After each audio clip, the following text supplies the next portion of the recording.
भक्ति गाथा नारद भक्ति सूत्र का कथा भाष्य। इसमें श्रद्धेय हमें बताते हैं, दोषों को भी प्रभु को अर्पित करता है भक्त। क्लेशों से क्लांत कलंकित अनेकों मनोग्रंथियों के मार्ग से दबा सुशांत ना तो कुछ सोच पा रहा था, ना कुछ समझ पा रहा था। जिंदगी की सारी राहें उसके लिए खो चुकी थी। सब ओर घना अंधियारा छाया हुआ था। ऐसे घने मानसिक अंधकार से घिरा सुशांत इधर उधर मारा मारा घूमता था। लावण्या ने उसे अपने यहाँ से निकाल दिया था। जिन मित्रों पर उसे गर्व था, वे सभी मित्र कब के उससे दूर जा चुके थे। पिता के द्वारा अर्जित विपुल चल एवं अचल संपत्ति धीरे धीरे लावण्या के चरणों में समर्पित हो चुकी थी। अब तो बस दुत्कार, फटकार, अपमान, असम्मान ही बचा था। पंडित शशांक शर्मा के जो मित्र पहले उसे स्नेह भाव से देखा करते थे, वे अब उससे मुंह फेर चुके थे।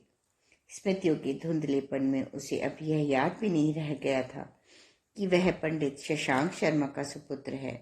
वह विप्र कुल में जन्मा है और उसने अपना बचपन संध्या वंदन करते हुए वेद माता गायत्री की आराधना में बिताया है। अब जो स्मृतियां कभी उभरती थीं, वे सभी बड़े ही विद्रुप्त जीवन की थीं। उनमें लावण्या थी, जिसके संपर्क में उसका सदाचरण विषाक्त हुआ था। वे मित्र थे जिनके कुसंग में वह कुपथ पर चला था, लेकिन अब ये सब भी उससे किनारा कर गए थे। बचा रह गया था तो केवल दुर्भाग्य, जो उसे बार बार मरण के लिए प्रेरित करता था। कलंक व अपमान की असंख्य चोटों से आहत उसके मन में मर जाने के अलावा अन्य कोई विचार नहीं आता था। अपने विचार प्रवाह में डूबता उतराता एक दिन वह पास के अरण्य में चला गया। वहां पर एक पहाड़ी थी। ना जाने किस प्रेरणा से वह उस पर चढ़ता गया। इस पहाड़ी के नीचे एक नदी बहती थी, मकराक्षी। इस नदी में अनेकों मगरमच्छ रहते थे। उसने सोचा, इसी नदी में कूदकर जीवन की समाप्ति कर लेता हूं। नदी में गिरने के बाद वह अधम शरीर किसी न किसी मगर के मुख का ग्रास बन ही जाएगा। यह से सोचते हुए जैसे ही उसने छलांग लगाने की चेष्टा की, वैसे ही देवयोग से मैं आ गया। मैंने उसका हाथ पकड़कर कहा, पुत्र, जब संसार अपने सभी द्वार बंद कर लेता है, उस समय परमेश्वर उसके लिए अपने हृदय के द्वार खोल देते हैं। सुशांत को मेरा यह स्नेहपूर्ण व्यवहार अटपटा व विचित्र लगा, पर जब उसने मेरी आंखों में देखा तो वहां उसे आत्मीय स्नेह नजर आया। काफी देर तक वह यूं ही गुमसुम खड़ा रहा। फिर वह मेरे से जोर से चिपटकर बिलखते हुए रोने लगा। रोती रोती जब वह हिचकियां थमी, तब उसने कहा, महर्षि, क्या अभी भी मेरे जीवन में कुछ सार्थक होना संभव है? क्यों नहीं पुत्र, तुम जो हो, जैसे हो, वैसे ही तुम परमेश्वर में समर्पित हो जाओ। क्या अपने दोषों को भी मैं भगवान को अर्पित कर दूं?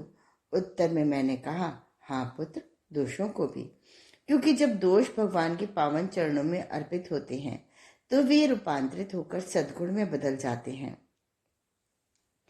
जब महर्षि सुशांत का विवरण सुना रहे थे, तब देवऋषि नारद उन्हें भावपूर्ण नेत्रों से निहारे जा रहे थे। जब उन्होंने दोषों को प्रभु अर्पित करने की बात कही, तो देवऋषि के मुख से अचानक निकल गया, आह, कितना सत्य कथन है ये है। देवऋषि के कहने से महर्षि क्रतु का ध्यान उनकी ओर गया और वह बोले, अरे, मैं तो सुशांत की कथा सुनाने के फेर में यह भूल ही गया था कि हम सबको आपके सूत्र की प्रतीक्षा है। इस पर देवऋषि ने कहा, महर्षि, आप धन्य हैं। आप वही कर रहे हैं, वही कह रहे हैं जो मुझे अपने सूत्र में कहना है। उनकी यह बात सुनकर ऋषि श्रेष्ठ क्रतु ने कहा, फिर भी हे देवऋषि, आपका सूत्र अमूल्य है। पहले आप उसे कहें, उसके बाद ही मैं सुशांत की कथा पूरी करूंगा। इस पर देव ऋषि ने मुस्कुराते हुए कहा, मुझे आपकी आज्ञा शिरोधार्य है भगवान।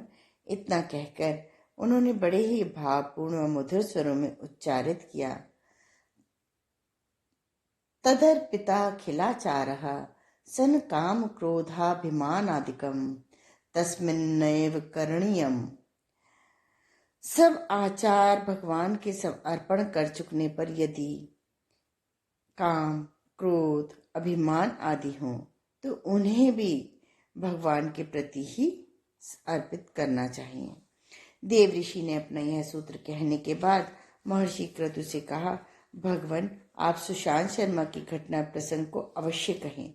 मेरा विश्वास है कि आपके स्नेह ने सुशांत को अवश्य ही भगवान का कृपा पात्र बना दिया होगा। इस पर ऋषि श्रेष्ठ क्रतु ने कहा, यह तो मैं नहीं कहता कि उसे भगवान का कृपा पात्र किसने बनाया, मेरे स्नेह ने या फिर उसी की किसी शुभ संस्कार ने, पर इतना सब सच अवश्य है कि संसार से हर तरह से ठुकराए गए सुशांत ने मेरे पास आकर सचमुच ही स्वयं के अस्तित्व को परमात्मा में विसर्जित करने की बड़ी निष्कपट कोशिश की। मेरे पास आने के कुछ दिनों बाद वह मानसिक रूप से स्वस्थ व शारीरिक से सबल होने लगा। थोड़े दिनों बाद ही उसकी स्थिति सामान्य हो गई। मेरे सानिध्य में उसे याद आने लगा अपने पिता का सानिध्य।